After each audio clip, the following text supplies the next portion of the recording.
Welcome to the HealthiHer podcast. Your host, Dr. Amy Brenner, is a board-certified OBGYN with additional certifications in functional and integrative medicine. This podcast is meant to help women find reliable, relevant information to help them feel better, look better, and live better.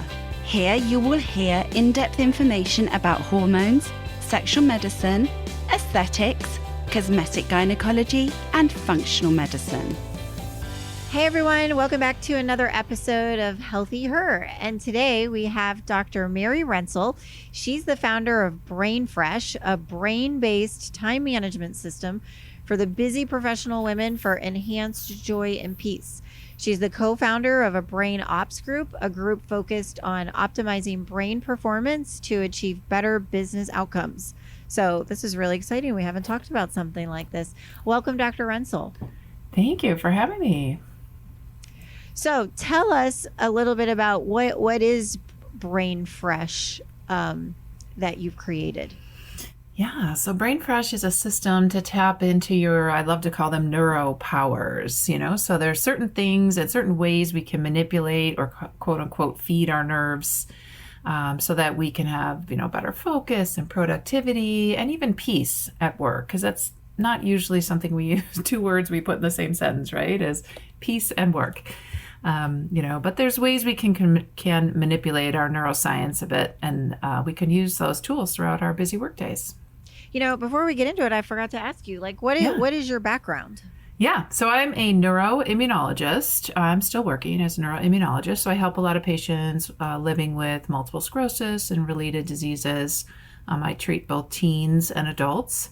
But I also saw this need for, busy professionals, getting burned out or getting tired at work and just not feeling fulfilled at work or feeling so exhausted at work that I wanted to use what I know about neuroscience, that they could bring it into the workplace and just their daily lives.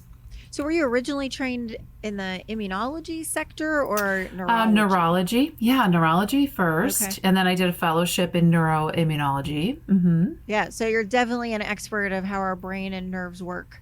That's my favorite thing to read about. Yeah. And learn about, yes.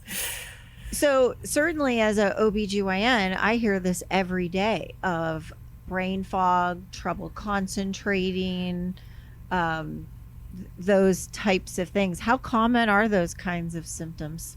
They are so common, right? As you see. And I have to say that I feel like the OB-GYNs out in this world are the kind of brain protectors and brain enhancers, because you have the power to influence the brain, in gestation and all through so many stages of women and girls' lives. And so I feel like, you're the unsung brain heroes out there. So what kind of thing you mentioned, like that we can do things as OBGYNs to help brain function? I know as an obstetrician, we talk about taking DHA and a prenatal vitamin, but what other neuroscience hacks are out there for brain health or for productivity? Yeah, the nice thing is a lot of them are actually fun.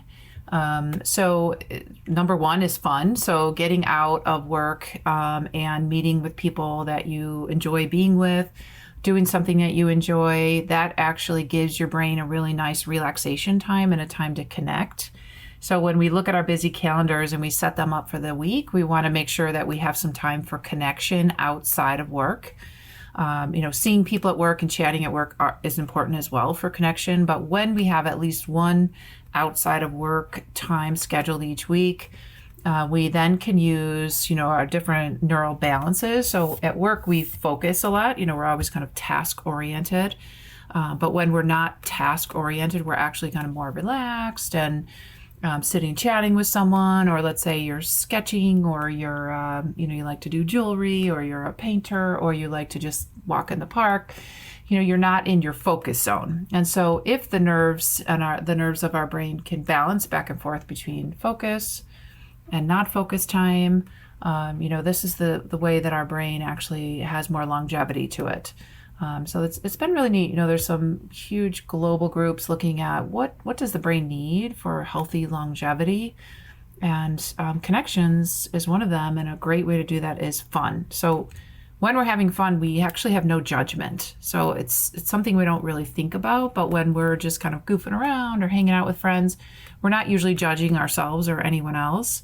And so it's a more peaceful time for the brain. And so there's different neurochemicals that are released when we're actually having fun. And it's good to balance those throughout in our busy days so that we're not only in focus zone and get things done zone. Does exercise count as fun, or? You could ask people. I suppose people have a lot of different opinions on that, but it depends. Kind of if you're walking with someone, then you can, then you can hit, those two birds with one stone. Is that you can be connecting and you can get your movement in. Movement is incredibly important for long-term brain support. So when we move, our body and our muscles and our brain release chemicals that support long-term nerve health. So movement is super important. It also increases blood flow to the brain. So when you talk of like quick hacks, one thing is just a quick movement every half hour. If you're sitting working on a paper, you're sitting, doing your electronic charts, just make sure you're getting up and marching your legs or moving every 30 minutes, because in 30 minutes we will have less blood flow to the brain. So it will be harder to get our tasks done because the blood flow to the brain will bring fresh nutrients and oxygen. So that's a quick hack, is to move a little bit, stretch, do a little bit of yoga stretch or something at your desk every half hour if you're working on a project. Another hack is just to set intentionally your body into what we will call parasympathetic mode 3 times throughout our busy days. So that might be something like, looking at a picture of someone you love, or I've heard some busy moms, busy docs, keep one of their kids' toys in their lab coat pocket. And just by touching it or, thinking of their child or, a little picture on your phone, you just kind of shift a little bit what you're focusing on to something that you really love and care deeply about. It's a way to kind of shift, again, the neural balance so that you can get different neurochemicals flowing. And it will help you get your work done faster if you're not only in the sympathetic focus zone. So you're saying it's actually better to take quick little breaks instead of, when you're working hard on something, of like locking yourself in your office and just focus. Absolutely. Right. So the brain needs a little balance, at least 3 times a day, 10 minutes of these parasympathetic. Some people are working from home, so furry animals do that. So pets that are, cats or dogs or something furry will help us relax and get into that mode. That works. An image works, movement works. And even just recalling something that you love, like something that happened that was fun over the weekend, or something coming up. It's just getting out of the focus zone for 10 minutes, 3 times a day will help you more to get back into that focus zone, and also to change your perspective a little bit, because it will shift the blood flow and the neurochemicals. So you might get better ideas if you take those quick 10-minute breaks. So you mentioned one of the things you do is have people find peace and joy in the workplace. And I agree with you. I would say most people don't think those belong in the same sentence. Right. But why is this so important to find those things in the workplace? Yeah, that's a great question, because you think work, maybe people have certain definition of what work is. There's something people use the term work-life balance, and that never, kind of sat with me well, because I'm living at work, right? And at work, we live a lot of our hours at work, especially as physicians. And so why does it matter? Because if we can shift our emotional state to more positive, it doesn't even have to be happy, joyful, giddy, but just positive, hopeful. We can keep our neurochemicals in a safer, more productive zone. When we're in a negative space, meaning like, this isn't worth it, I don't know why I'm here, this is, annoying, those moments come up, they're real life, right? But if we can shift it to, why am I here? Why did I work in medicine? Why do I work in medicine? Why did I want to go to med school? Why did I do all this training? And then you have to ask yourself, that's a fair question. Why do you do this? I love being in a profession where I can't know everything, that I'm always learning, and I get to meet, people that are very passionate about supporting other people and being very innovative.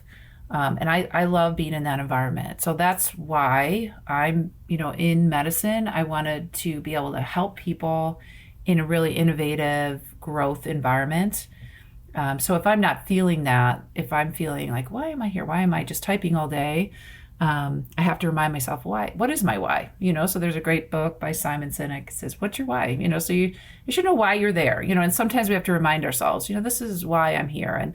And if I can be in a positive emotional state, I will, number one, it will be contagious to others. That's the other bonus. So if you're a team lead, you're a director, you're a program director, and you want to do something for the people on your team, and they work so hard. If you come in with a positive emotional balance, we have neurobiologically, we have this emotional synchrony. So like your emotion that you enter the room with, it will be contagious to me. So if I can enter a room or enter a meeting with a positive state, thinking like, this team is awesome, this team is going to solve this problem, this team has done a lot of hard work, it will help everybody, in that meeting, because you're approaching it with a positive emotional state. Sure. I mean, certainly, yeah, a positive attitude and smile are contagious. What would you say to somebody though? Look, I hear what you're saying, Dr. Rensel, but I don't know. I'm just so burnt out. Like, first of all, what does that even mean? And what's the difference of burnout between, or I just need a vacation? Yeah. Vacations are great, but they don't fix burnout, So there are many, there's different definitions of burnout, and it's used very commonly these days for people who are either in emotional distress. So we have to be careful when we just use burnout for everything, because there actually is a true definition of burnout. But I would say, one thing we have to think about, and we hear this a lot, like put your oxygen mask on first, you can't pour from an empty cup, these kind of things. But, neuroscience or neurobiologically, that is very true. And when we are learners, like in medicine, we're always learning and doing something new. We need to give our brain actually extra support when we're learning something. Because if we think of what our brain's role is, it's managing our whole body. So I always think of it's like a busy parent. It's already busy. It's already doing a lot of things. So if you go to your mom or your busy parent, you're like, can you drive me to the store? Like, no, I'm already doing all this stuff. The brain is something similar. It's already managing your heart and lungs and digestion and your reproductive system. It's doing a lot of things, So we don't think of the brain of managing all of our other organs. Yeah. I think a lot of people just think of the brain as their emotions and their thoughts and their thinking or their reading or, doing work, but it truly is doing all those other things of controlling all the whole rest of our body. And I don't think a lot of people think about that on a daily basis. I agree with you. Yeah. So I think it's like, we have to fill up our tank first and give the brain what it needs, especially if we have that big project or we have, residents that are working so hard and learning all day, every day. We have to remind them that they have to do extra. So if you're learning or you're putting your brain in a situation that's new to you, where it's trying to figure a lot of the cues out, or you're in a new class or you're taking a new course, you actually have to give yourself more support of what the brain needs. You can't give yourself less, which is sometimes what we do when we're busy. We'll cut back on, like, oh, forget it. I don't have time to make that healthy meal, or I don't have time to sleep. I'm going to cut back on those things. And that's where some people will say, I don't feel good. I don't have the time for anything. And they're right. They're depleted, so there's a brain body balance is what, wonderful neuroscience researchers, how they will describe it is they'll say, no, you can't ask more of your brain if you're not going to give it more. So is that what burnout means from a neuroscience point of view? It probably depends who you ask, but I, as somebody who loves looking at things from a neuroscience lens, I think there's a lot of players when we talk about burnout. The health system has many players. So you have, the administration, you have the medical teams, you have the support services, you have the nurses, you have, the therapists. So you have a lot of players in the health system. And some people will say it's the system or it's the culture. And I think, there's many answers to what may be able to solve burnout. But I would say at this point in time, it's an emergency. It's an urgency because the rates of emotional distress and burnout in healthcare workers in a recent Mayo well-being study showed it was 60% of healthcare workers were severely emotionally distressed, which is quite alarming. And so what can everybody do, or maybe one person who's listening, what could you do today? You could kind of think about like, well, what did I do to support my brain today? Did I drink water? Did I move a little bit? Did I give it any fresh fruits and veggies and whole grains? Did I speak to somebody? Did I actually ask somebody how they're doing, and connect with on a human level? All of those really matter. Like I said, the nice thing is, so even just reaching out to somebody else and connecting with somebody else, like yeah, that's like food for your brain. Yes. Yeah, it really is. The brain is so connected to others, and it's so important.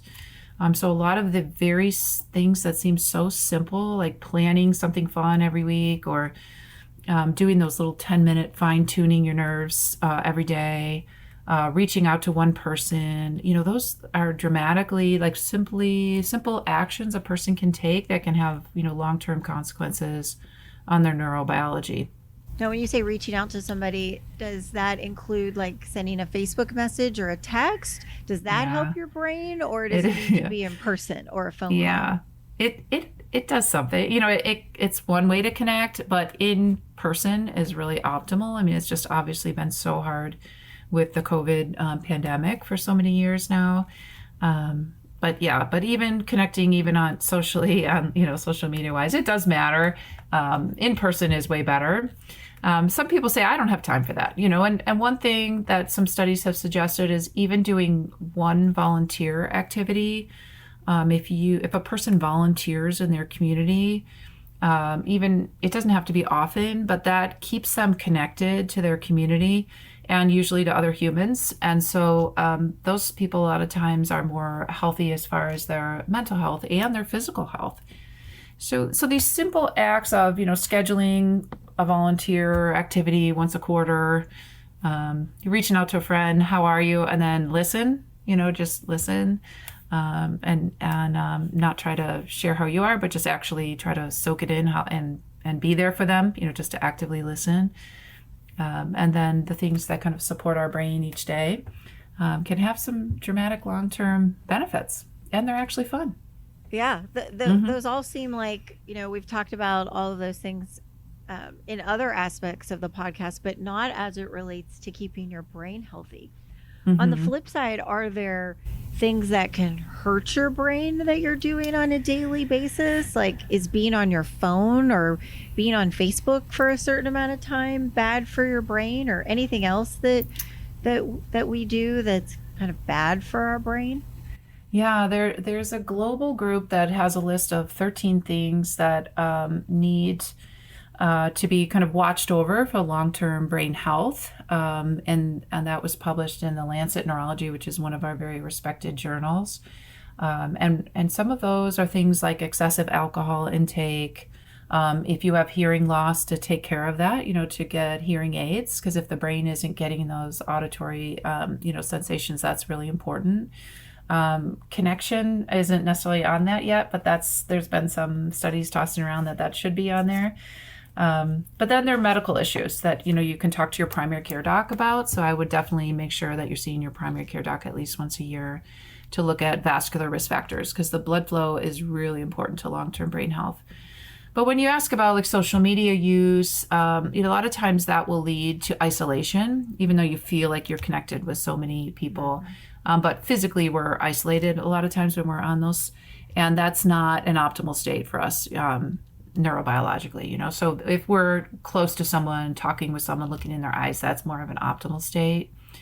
And the other thing to know is that, the social media companies have designed how things work, like let's say those reels or TikToks that move really fast and are colorful and have, like uncertain rewards. Those are things exactly like a slot machine. And they know that the brain really likes those. And so it turns on dopamine. It makes us feel happy for a minute, to kind of excited about like, well, what's coming next? We don't know what's coming next. Like the uncertainty kind of grabs the brain and holds it. So sometimes you have to just kind of put the phone down and say, my brain is just stuck on this, just like a slot machine, because they have really used a lot of the same qualities of slot machines just to get people kind of stuck by the colors and the uncertainty of what's coming next, and that there may be a reward. There are uncertain rewards that kind of holds our brain in that moment. And that's why some people look down and they're like, oh my gosh, it's been an hour and a half and I've been on this. I don't even know where the time went, because it kind of soaks our brain in that moment. So we have to kind of step out of that for a minute and say, okay, this is made to, draw my brain in. It's exactly what brain's like: color, uncertainty, and rewards. And so you have to kind of step back a little bit from the social media, because it will, hours will go by, and so that you have to have some kind of limits. Yeah. So you mentioned as an employee of what you can do to, not only are you helping your own brain by having a positive attitude and connecting with other people, but it also just helps your team. Me being a boss or owning my practice, or if somebody's a team lead or a manager, what can somebody like myself or managers or team leads do to have less burnout or help with the mental health of their team? Yeah, I would say if you had to start, we do have a team support program. If you need any information on that, I could send you some deets. But there's connection is vital. So how you connect with each other and how we listen to each other is really important. And so if you're just working all day and you get home and you close the door and we don't see anyone else, it's having a connection outside of work is number one. And then number two are lifestyles. And so lifestyle actions that we take throughout the day, they seem simple or maybe unimportant, usually until there's a problem.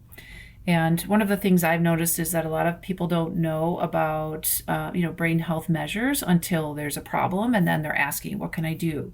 Once they're working with a therapist or once they're dealing with a family member with dementia, then they ask me, what can we do to keep our brain healthy? And I just want to bring this to the public, so that they can, start some of these actions now when things are not a problem. But the one area we could talk more about is just emotional awareness. Once we start talking about emotions, people get nervous and they don't kind of want to open the door to that closet. It seems like that's something like, I don't want to go in there because there's a lot there, But if a simple action is listing your emotions 3 times a day, just 3 emotions 3 times a day, and just see them. You don't have to fix them or change them, but you might notice, again, back to that brain body balance, you might notice that you have negative emotions a certain time of the day, and most likely it links to when you're metabolically needy. So we always talk about like that afternoon, people want a coffee or they want chocolate or they need a pickup. It might be that they have to kind of back up a little bit and say, well, what happened before that? What's my lunch looking like? Did I eat any protein? Did I get anything that will give me some energy for some hours? So emotional awareness a lot of times will also, be a mirror of your metabolic needs that your brain may have at that moment. So you're saying being aware of what you are physically is affecting your moods. Yeah. Yes. And so you may notice, like, you don't like to have meetings at 3:00. It's just not your optimal time. Maybe you're tired, you're hungry, or this. Again, that will be your best thinking time, of course. Like some of us it's very obvious we're morning people or we're night people, or you'll notice kind of your neural patterns, but there's also ways you can manipulate that a little bit with your neurobiology through your metabolic needs. So if you're saying, I'm exhausted, then you can think, well, have you drank water? Have you moved a little bit? Have you got those neurochemicals moving? And then just acknowledge that, our emotional state will determine how well we're going to do on that project or how we're going to behave in that meeting. So a lot of times if you start seeing these patterns, you can start to predict your day and maybe even manipulate them by changing your nutrition or your sleep patterns or your movement. Because you notice like you're exhausted by then because you haven't eaten, you've scheduled meetings all day long, so that's one thing to think about, because we always say our emotions come from our heart, but they don't, they come from our brain. And so if we're not giving it what it needs, it's kind of stuck up there in our skull and we have to support it to be able to be productive throughout our workday. And as adults, we recognize this in children. Right. well, my kid's having a temper tantrum because she didn't have a nap today. Right. Yeah. Or our baby's crying because they're hungry and need a bottle. So we recognize these physical things of how it affects emotion as children, but sometimes people fail to recognize those things as an adult. I agree. Yes, I agree with you. Yeah. I mean, just you have to get to know your own cues, and just acknowledge, like, we want to pretend, I don't know why, but there's some magical thinking in medicine that we don't have physiologic needs, that you can be in the OR for how many hours without anything, or you can, be a resident, work all night and the next day. And it's a little bit magical thinking, right? Because we still have physiologic needs, and we're not going to be optimal unless we take care of those. Yes, I just dropped my daughter off at college a week ago, so I've been a little emotional. And then, not last night, but the night before last, my dog woke me up in the middle of the night. So I just didn't get a good night's sleep. Right. And then the next day, I'm like, why am I so weepy? I'm like, it's because I didn't sleep good. Like, just the littlest thing was making me just emotional and just crying. And I'm not a crier. So Right, 100%. Yeah, we'd like to think that our emotions come from our heart, but they don't, So that's, and sleep, we didn't discuss sleep, but sleep is, right, you're right. It regulates our executive thinking, our emotional control, So like you had that prime example, exactly. And then the other thing about that example that you just shared is also when there's an emotional situation is that you need to give yourself more, because it's a different time for you where you're probably thinking about your daughter, like you're thinking about more, and it's just a transition time. So whenever we have something new in our lives, we have to give our brain even extra. And so when you say give yourself extra, like extra what? Extra sleep, extra fun? I would say, all the above, right? So our metabolic needs, it's hard to say that to everybody, what everybody needs, because everybody, has different kind of metabolic needs depending on, how old they are, how much they move each day, and other medical conditions. But connections, I would focus on connections, lifestyle actions, and then this emotional awareness. Yeah, that's where I would start. Are negative emotions harmful for your brain, such as, or I guess, let me back up, are there negative emotions? Absolutely, there are. Yes, absolutely. So things like anger or frustration, or are those harmful for your brain? They're not harmful. They're just not. You just have to know, again, when we're saying like emotional awareness, you have to know that moment will not be your best time to complete a very detailed project, right? Because you're going to have different areas of your brain, kind of, if you want to say, quote unquote, lit up when you're in a negative emotion. And you might, again, want to step back and think, well, what happened a couple hours ahead of this? How have I supported my brain today? Am I in a learning time or some, a time that's more challenging for the brain? Like, let's say, let's talk about, going to college, so when people are new at college, they're taking in a whole new environment, new people, new diet, new lifestyle. So many new things, right? So that is a prime time to give themselves, extra support, when indeed some of them will, like stay up later, not eat as much. It's exactly the opposite of what the brain needs when it's going through a new transition time. So we actually should kind of schedule in, even more take care of yourself time. And I would start with connecting with others, think about your lifestyle, daily actions, and then emotional awareness. So Dr. Rensel, what kind of clients do you work with, or what do you offer, or who do you serve?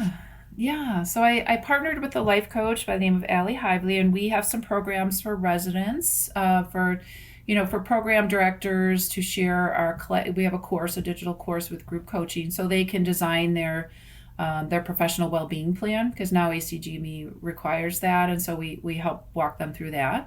I also work one-on-one with professional women, again, just to go over, how can they feel empowered with these neurobiologic actions? How can you actually feel like you can take that next step with some confidence?